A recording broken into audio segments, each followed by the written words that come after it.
Well, let's circle back to our top story, the U.S. midterm elections. Republicans are on track to reclaim the House of Representatives. They're leading ahead by more than 20 seats. But the Senate, which is evenly split, is still in play, with forecasts tentatively leaning towards the Democrats. It's coming down to a handful of states. So for more, we're going to speak with Ben Koltun. He is Director of Research at Beacon Policy Advisors in Washington, D.C.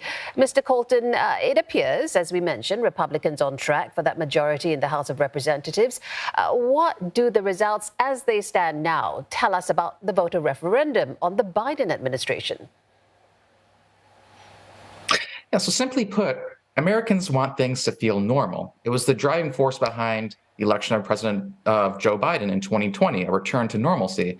But Americans, they decided that they didn't want Democrats to control the House because anything feels but normal.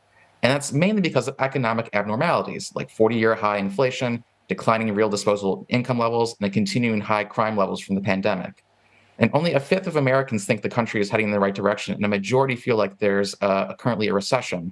And so none of the legislative or executive accomplishments from the past 2 years for Biden and the Democrats really address the major voter concerns of the here and now. And so Americans have sought a check on the Democratic power in government with the expectation that divided government will result in some sort of fiscal constraint and a more moderate agenda.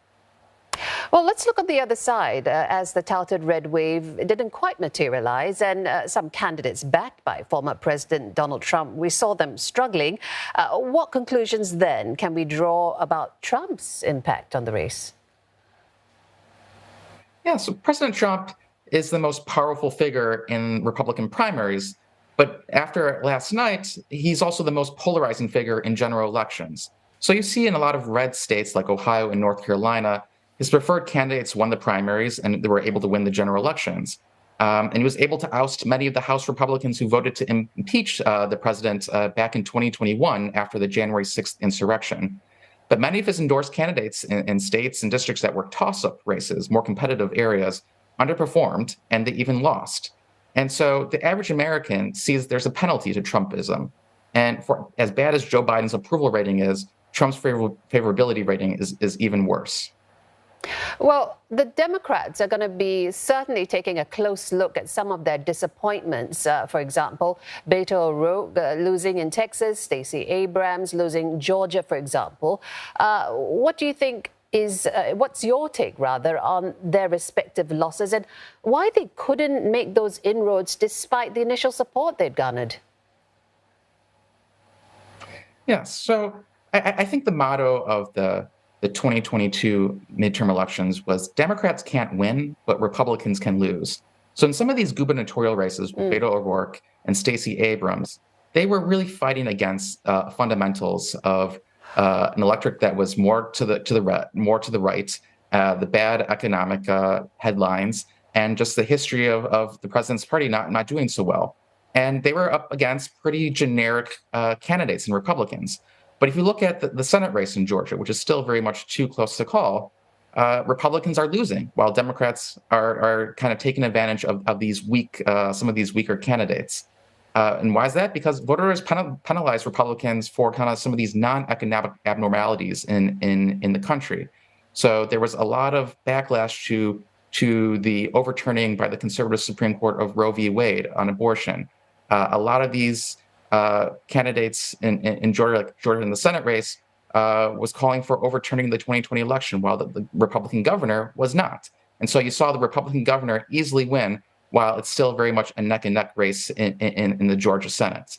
So I think Republicans, they're kind of trying to soul search that their brand, the mainstream Republican, is pretty good for voters in midterms, but it's more the Trumpian brand that kind of weighs them down. Interesting you say that, because another headline, of course, being the Ron DeSantis win in Florida. The battle for the future of the Republican Party well and truly taking shape, don't you think, with Trump expected to signal potentially a 2024 announcement next week. So how might this momentum that DeSantis has got perhaps translate to a launchpad for his own presidential bid? Yes, the election cycle never ends in American politics. So the end of the 2022 midterms is the start of the 2024 presidential election. And so while Trump had bad nights, Florida Governor Ron DeSantis had a great night, winning his reelection by 20 points. DeSantis is beloved by Republicans, and the base supports him, as well as major donors and kind of conservative media. So all signs are pointing to DeSantis running, even though Trump is also planning to announce his campaign perhaps as soon as next Tuesday. But I think it's important to realize that DeSantis isn't a repudiation of Trump. Rather, he's simply the next iteration of Trumpism. A lot of people say he's Trumpism without the baggage. And so the Republican Party still remains ensconced in this America First anti-elite ideology. And even if Trump isn't leading the party, Trumpism will still be a driving force for Republicans moving forward.